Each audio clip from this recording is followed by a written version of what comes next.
Good day, classmates, and special greetings to Dr. Karen as well. I hope everybody's doing great and please stay safe. By the way, this is Claire, and I am going to talk about anger, how to moderate those hot buttons. From all the five movies that we have watched this quarantine season, I think we could actually picture out what anger means for the sports community, both for the athletes and the coaches, and to all those people surrounding the sports community. Chapter overview. So, for today, we are going to talk about understanding the emotion of anger in sport, identifying common problems associated with uncontrolled outbursts, ways to assess angry moods, and practical guidelines for the development of intervention and prevention programs for athletes and coaches. Understanding the aggressive mindset. So, firstly, we're going to talk about frustration aggression hypothesis. People are more likely to become aggressive and frustrated if they are unable to reach their goals. So, think about all those goals you haven't reached yet. Right? It feels so frustrating. Feel aggression running through your veins because you just can't reach those goals for you. It may be unrealistic at this moment, or it is realistic, but it's just that you can't do it at the moment. Okay? Because of the nature of competition, frustration is a fact of life for both athletes and coaches nearly constantly. So, both the athletes and coaches are frustrated because of some factors when it comes to the sport. One of the factors that led to aggressive behavior could be a bad mood. Completion hypothesis. Whenever someone is in a negative state, tired, irritable, sick, anxious, and so on, they're more likely to become aggressive. Anger is not necessarily a prerequisite for aggression. Again, same as bad mood. Okay? Anger is not a prerequisite for aggression. It can stem from different situations and emotions. But out of all emotions, anger is the most common precursor to aggression. But again, just to clear this up, it's not the sole reason for aggression. It makes sense that if you are in a bad mood, you're most likely to get in a fight. Yeah, it really does make sense, right? Is it because you're always in a bad mood? Well, for some people, the answer is yes, because they have a mindset that makes them more likely to be put in a bad mood. Hostility bias occurs when the way someone thinks leads him or her to perceive neutral stimuli as provocative. Again, this is leading someone to perceive a neutral stimuli as provocative. For example, an athlete walks down the hall and accidentally someone bumps into him. So that accidental bumping of someone into him is a neutral stimuli, but that becomes a provocative one for the athlete. Hence, I know you could picture out what's going to happen next.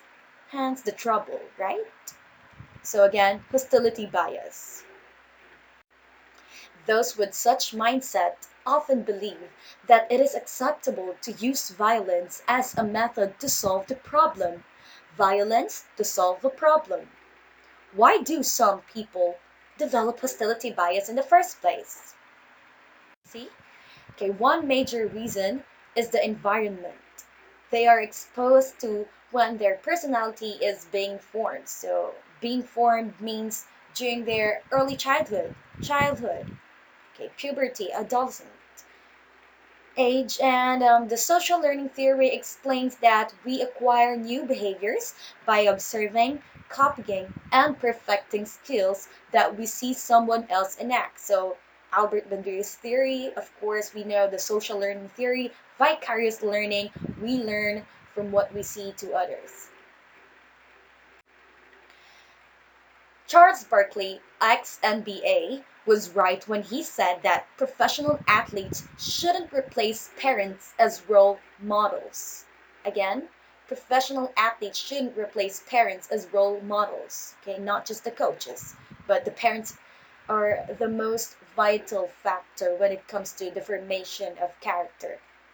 But coaches often spend more time with the young athletes than does anyone else apart from their parents. So these are for the most serious ones, like the most serious young athletes who are involved early in sports.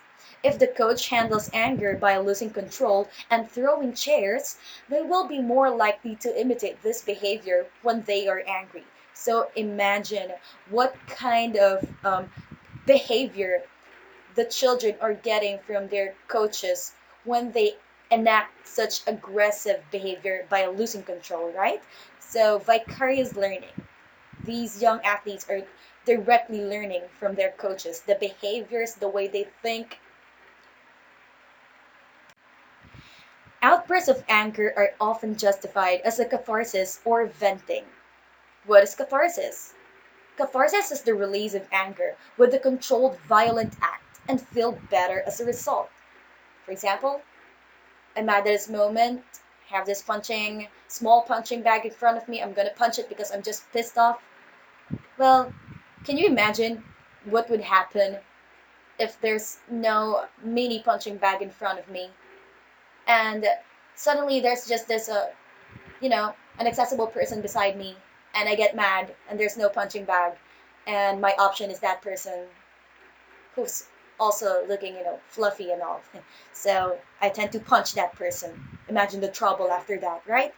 It does make you feel better at the moment, but at what price, right?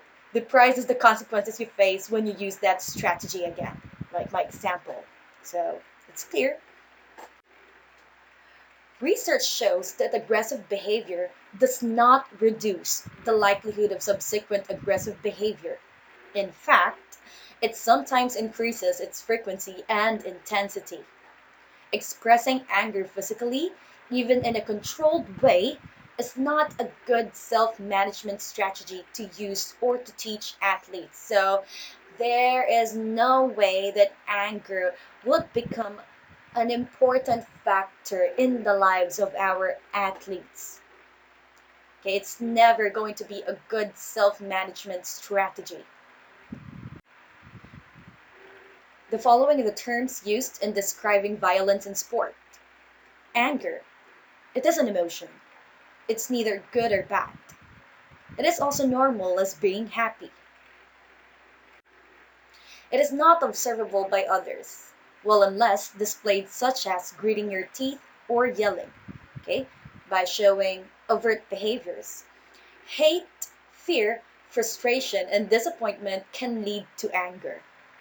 So please watch out for those kinds of feelings like hate, frustration, and all that because it would somehow lead to anger. May be associated with confrontation, while anxiety related thoughts often involve avoidance. So, anger, you confront, whilst anxiety related, you avoid. Okay? When you feel anxious, you tend to avoid. But when it's anger, you confront. Anger in and anger out. Charles Spielberger. According to him, anger in, athletes either direct anger at themselves or attempt to suppress it. Examples such as kicking dirt and cursing out loud after a mistake in a game. Performance may suffer since he or she is no longer concentrating on the competitive task at hand. So it's more on the inside. You're keeping your anger in.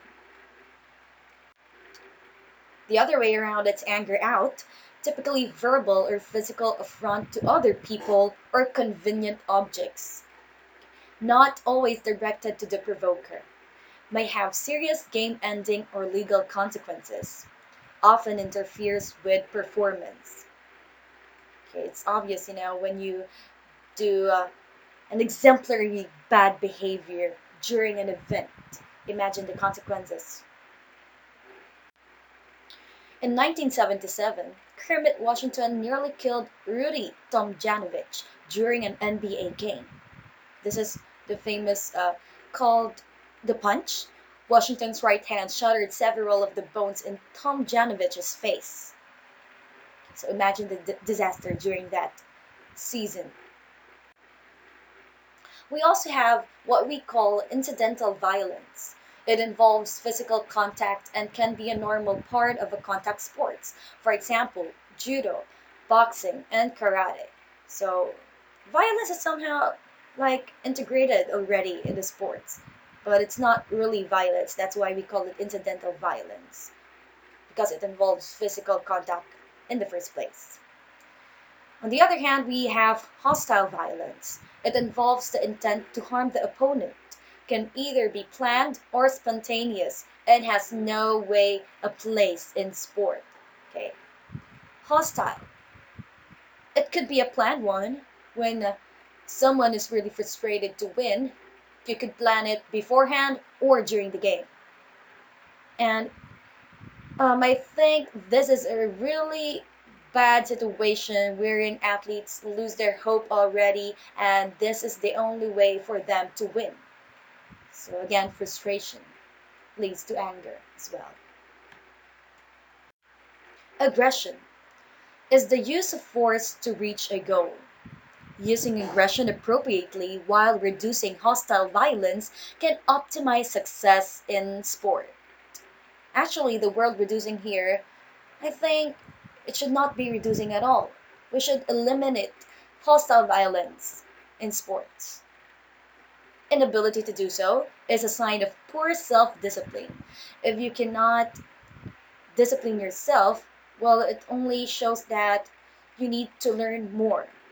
You need to acquire more positive ideas, more positive concepts to apply in your sport, to apply in your character as an athlete or as a coach.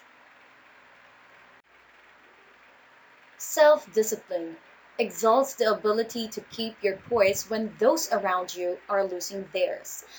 And I really do think that this is a vital factor that we all need to master in our lives. Because when you are feeling frustrated, when you feel anger within you, when you feel sad, we do not know what would happen next if we do not learn to how to control ourselves, right? So I really do think we need to master this concept of self-discipline within our short lifespan. To make most of our lives, we need to learn how to stay still, calm, and keep our poise when everybody is already losing their minds, expressing aggressive behavior, too much aggressive behavior, or being mad at specific situations. And this is very true for the athletes and the coaches as well. So they need to master self discipline. The myth of the violent athlete is compounded by media and the result of fame. Sensational stories sell newspapers. So in here we could see that media plays a big role when it comes to giving impressions to the athletes and the coaches as well. So sensational stories sell newspapers. It is very true. Not just for the athletes, not just for the sports section, but I think for every section in the newspaper, the more it is controversial, the more it is sensational, it affects to the minds, to the perception, to the sensation of that, the readers, it will really sell. Now, there are pros and cons. For example, the criminals who play in the NFL in 1998, it says there that 21% of players are charged with serious crimes, but in reality, only 7% or 109 athletes were found to have criminal history. So there is a big gap, obviously, between 21 and 7%. But when we say 21, it's going to sell even more than the 7%. So, right, media really plays an important role when it comes to the lives of the sports, of the people in the sports community. Arrest statistics do not provide a clear picture of the problem. Not enough evidences. Growing perception, partially fueled by the media, that athletes are at high risk of being accused of criminal behavior. So there's already a stigma around players due to their aggression. They are criminals. they are more likely to become criminals. Therefore, they need to be more cautious and aware of their behavior because of the intense scrutiny they are under, just like celebrities. You need to be more cautious of your actions. You need to be aware of everything that you are doing inside or outside the court because all eyes are on you.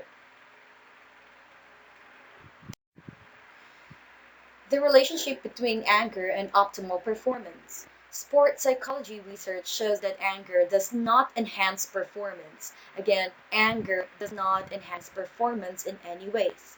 But many coaches believe that angry players intimidate others and play better, or what they also call optimal zone of performance.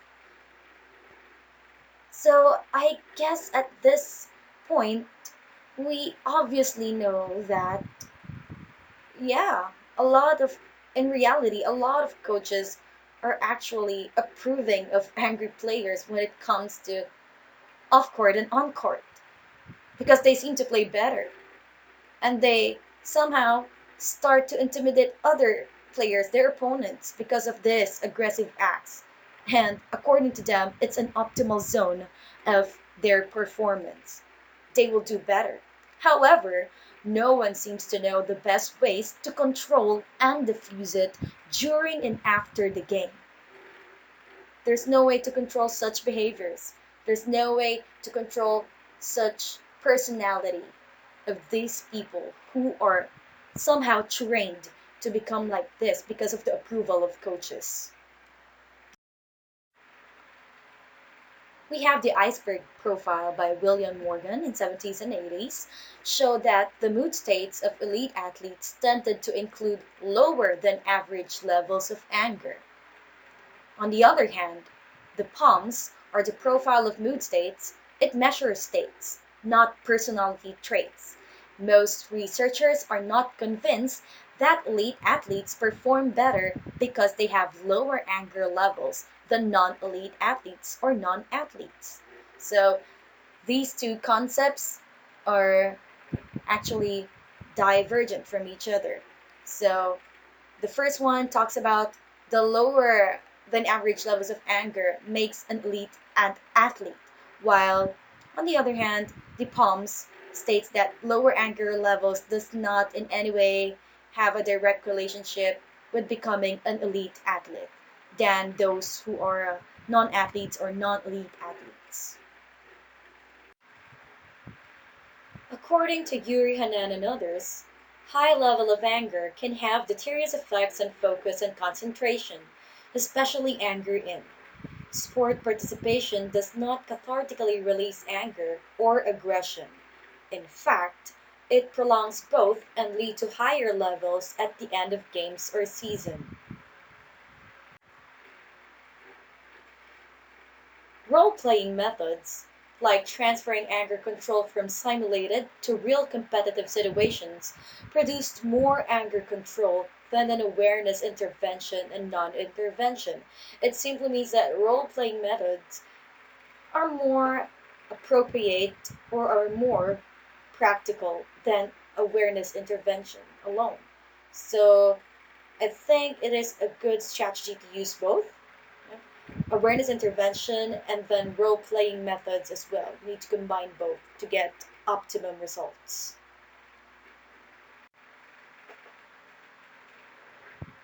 Warning signs for coaches. Coaches need to be aware that athletes who have been under considerable stress for long periods of time and who may already have a high anxiety level are more likely to show anger. So here are the warning signs for coaches, nonverbal cues of an angry person, like having a stiff neck, body rigidity, growls, withdrawal from the anger object, shaking, twitching muscles, pacing and fidgeting, and showing aggression towards others and other objects. Another sign is the foul language directed at the object of anger or at themselves can also suggest out of control anger problems. Common behavioral cues includes tendency to use loud, impatient, quick responses to others, a change in posture where the athlete presents as ready to fight with chest out and eyes wide as if searching for provocation, an unwillingness to listen to coaches and teammates about problem solving that will facilitate sport related goals. Now, this is a perfect example of a picture that we could hear or feel. A brawl occurred between players of the Philippine and Australian men's national basketball teams during a match held on July 2, 2018 at the Philippine Arena. The match was part of the 2019 FIBA Basketball World Cup Asian qualification process.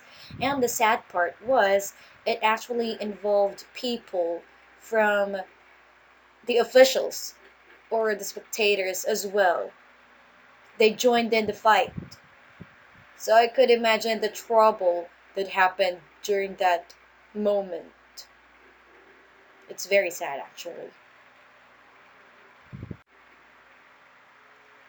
You can identify your own anger by the way your body feels: stiff jaw and neck, a hot feeling, a pounding heart, headaches, burning and ringing ears, throbbing neck and head veins, and clenched fists. No, these are not the signs that you are in love. It might resemble it, but it's not. You are angry. Remember that. Well, kidding aside, maybe it's because 5 a.m. and it's quarantine season, so sorry. Anyway, let's go back to the report. Others could observe you, keep a hustle log, write down incidents that made you angry. Coaches can be proactive in teaching athletes self management skills that enable them to deal with the natural experience of anger and frustration in sport without becoming hostile and violent. Coaches must hold athletes accountable for their behavior. So it's really true. When you are a coach and you already taught self management skills such as self discipline, and still your athletes cannot follow the rules, you must make them accountable for their behaviors just because of their feelings of too much aggression or anger. They should know what would happen next because of their behavior, and that they should be accountable for it. The following are the tools or assessment that could be used for measuring anger in sport. STAXI, Spielberger's State Trade Anger Expression Inventory. It's a 4 to 4 item inventory. It measures anger intensity as a state or trait emotion, assesses the frequency of its expression. Next, we have the PALMS, the Profile of Mood States, one of the most commonly used measures of emotions in sports psychology. Easy to use self report inventory, 5 to 10 minutes, has an anger subscale, but it does not incorporate different dimensions of anger. We also have the Bridemere Athletic Aggression Inventory, Sport Aggression Inventory, The Scale of Children's Action Tendencies by Brenda Light Bridemere, University of Notre Dame. These self-report tools assesses aggressive intent, not anger or violence. Again, just the aggressive intent and not the anger or violence per se. Coaches must develop the observational skills needed to identify those athletes who are at risk for anger outbursts and negative consequences. Athletes need to learn self awareness skills to become more aware of their emotions and those people around them. Anger management is a life skill that can benefit athletes and coaches on and off the court. Again, coupled with self discipline, athletes should be self aware. They should know that self awareness and self discipline could lead them to greater heights, you know, more than just being an athlete. And it is also a life skill as well. Strategies for cooling the boiling point. But before that, and here we could see a picture of a hassle log. Well, basic information first, and asking where were you? Like, Where were you when you experienced the aggression or the angry feeling? Like in the class, in the gym, locker room, dining, home? What happened? Somebody teased me, somebody took something of mine, somebody told me to do something, and so on. Who was that somebody? Another teammate? Coach? Parent? Sibling? What did you do? Hit back? Run away? Talked it out? Cried? And so on. The measures: how did you handle yourself? You're going to rate it from 1 to 5, 1 being poorly and 5 being great. Next is how angry were you? 1 being burning mad and 5 not angry at all. The principal physiological signs of anger include an increase in heart rate, breathing rate, perspiration, muscle tension, and the urge to urinate. Use diaphragmatic breathing. So, these is a specific strategy that we could use: diaphragmatic breathing. Placing your hand on your abdomen, take a slow, full, deep breath. Hold it for a count of 3 and then slowly exhale. Repeat this process. So, being aware of our breathing process would help to cool the boiling point. Here's the list of strategies for cooling the boiling point. And all of them are self explanatory, but let's go each of them fast. Relax, like diaphragmatic breathing or some other breathing exercises. They need to learn that. They also need to imagine the role playing situation that they did while in training, the self awareness training. They need to incorporate that during the event. Listen to music could actually help, but they need to listen to a good kind of music. Talk it out, communicate. They need to know how to properly communicate or express their feelings to their coaches, to their fellow teammates, and to all other people involved in their sport. Problem solve. They need to strategize properly. They need to learn how to handle their emotions well. Evaluate and modify, like problem solving.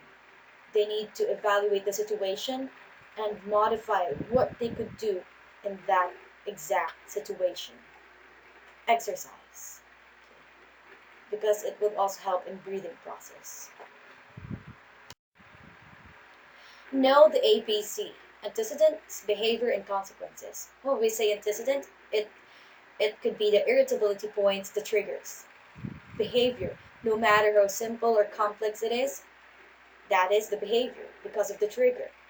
Next, the consequences of that behavior. The athlete should know this. So, if we can train athletes to identify triggers, they can select an intervention that will de escalate the situation before they engage in the undesirable behavior. And if that undesirable behavior happens, well, they need to be accountable for it. Implementing anger management training, individual sessions and group sessions. In individual sessions, athletes are going to be more comfortable disclosing problems that they may feel stigmatized by if they spoke about them in public. While in group sessions, athlete learns new skills in a comfortable context with his or her peers. Bouncing ideas off each other can promote contagious improvement. So I believe that individual and group sessions should really be involved in the training. Coaches, like professional players, are essential role models for young people. Their nurturing jobs requires that they not be aggressive and abusive to others. If they cannot control their own behavior, all the team rules in the world will not control their players' behavior. Team rules and athletes' codes of conduct are a good starting point for laying down expectations of non aggressive behavior and anger control. So, this is a reminder for all of them, a standard for each athlete that all of them, they need to follow these set of rules. Future directions: anger management programs in sports are still in infancy, and research must begin to evaluate those that are being implemented. Most programs are borrowed from applied psychology programs for domestic violence, youth violence, and abuse violence. NCAA, or the National Collegiate Athletic Association, introduced anger management workshops for athletes in attempt to enhance awareness and understanding and reduce the number of violent acts that involve athletes. The role-playing skits and brainstorming alternative responses to anger. So those are the things that they are already implementing. Athletes learn by doing, and only when they learn to recognize the signs of anger and redirect the arousal that accompanies it into effective strategies for performance will this problem improve. Thank you so much for listening. And this is the end of my slide. Again, please keep safe, everyone. Stay healthy, and hope to see you all soon. God bless us all.